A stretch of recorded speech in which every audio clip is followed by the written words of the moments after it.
नमस्कार. आज आपण मस्त असा ढाबा स्टाईल काजू मसाला बनवणार आहोत. रेसिपी अगदी सोपी आहे. स्टेप बाय स्टेप जर तुम्ही हा काजू मसाला बनवला तर पहिल्या वेळी सुद्धा तुम्ही ढाब्यापेक्षा एकदम चविष्ट काजू मसाला घरीच बनवू शकतात. तर वेळ वाया न घालवता रेसिपीला सुरुवात करूया. गॅसवरती एका पातेल्यात किंवा कढईमध्ये तुम्ही गरम पाणी करून घ्यायचं. पाणी खळखळ उकळू द्यायचं. त्याच्यानंतर त्याच्यामध्ये एक मध्यम आकाराचा कांदा उभा चिरून तसेच 10 ते 12 काजूसुद्धा या पाण्यामध्ये टाकून घ्यायचे आणि याला 10 मिनिटासाठी मध्यम गॅसवरती शिजवून घ्यायचं आहे. कांदा आणि काजू छानपैकी शिजल्यावरती त्याला आपण गाळून घेऊया. त्याच्यासाठी स्टीलच्या चाळणीमध्ये मी कांदा आणि काजू टाकून घेतलेत आणि त्याचं पाणी काढून घेतलं आणि गार स्वच्छ पाण्याने याला आपण धुवून टाकायचं आहे. त्याच्यामुळे कांद्याचा उग्रवास हा निघून जातो. आता पूर्णपणे काजू आणि कांदा थंड झाल्यावरती मिक्सरच्या भांड्यामध्ये याला मी टाकून याची छानपैकी पेस्ट बनवून घेणार आहे. याच पेस्टमुळे भाजीला चव आणि टेस्ट अप्रतिम येणार आहे. त्यामुळे ही पेस्ट नक्की बनवून घ्या. अशा पद्धतीने कांदा आणि काजूची पेस्ट तयार झालेली आहे. आता गॅसवर कढई गरम करायला ठेवायची. त्याच्यामध्ये 2 चमचे साजूक तूप टाकून घ्यायचं. तूप वितळल्यावरती काजूचे तुकडे टाकून त्याला सोनेरी कलर येईपर्यंत तेलामध्ये फ्राय करून घ्यायचे आहेत. हे मी काजूचे तुकडे वापरलेले आहेत. तुम्ही अख्खा काजूसुद्धा वापरू शकतात. अशा पद्धतीने काजू हे फ्राय करून घ्यायचे आणि एका प्लेटमध्ये साईडला काढून घ्यायचे.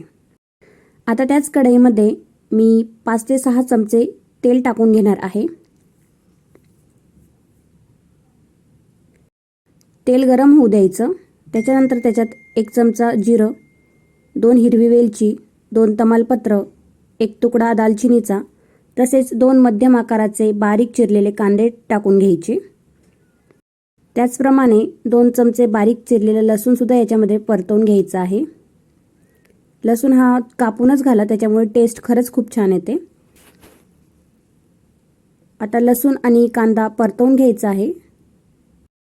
जोपर्यंत कांद्याचा लालसर कलर होत नाही तोपर्यंत कांद्याला आणि लसूणला छान परतवून घ्यायचं.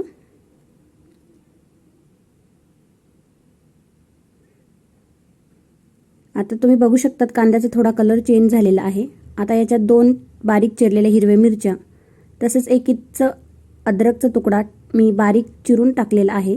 तुम्हाला हवं असेल तर तुम्ही त्याची पेस्ट करून सुद्धा टाकू शकतात. आता इथे 2 मीडियम साईजचे टोमॅटो बारीक चिरून मी टाकून घेतलेले आहेत. टोमॅटो छानपैकी शिजतील असं याला परतवून घ्यायचं.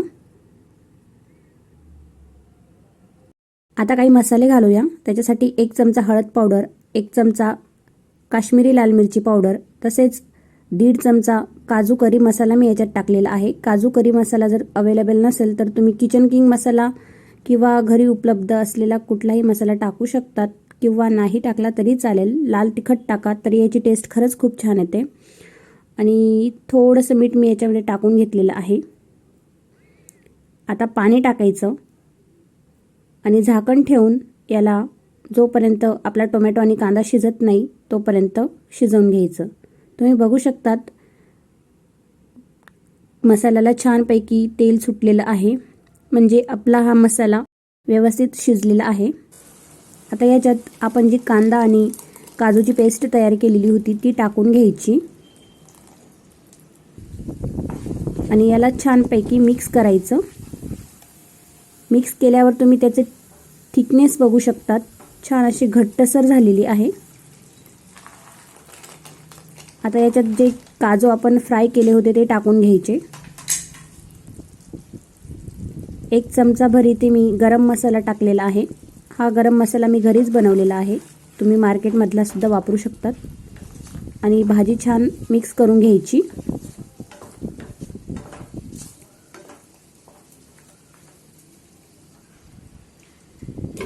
आता झाकण ठेवून स्लो गॅसवरती याला 10 ते 15 मिनिटं शिजवून घ्यायचं आहे. भाजीचा कलर बघू शकतात तुम्ही किती सुंदर आलेला आहे आणि भाजी पण छान शिजली आहे. वरून छान कोथिंबीर टाकून घ्यायची आणि भाजी मिक्स करायची.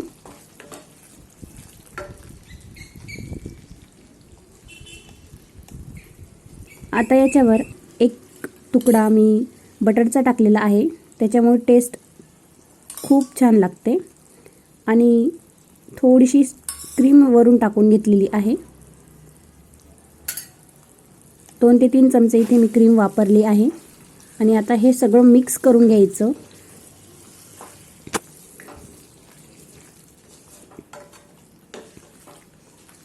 अशा पद्धतीने आपला हा काजू मसाला तयार झालेला आहे.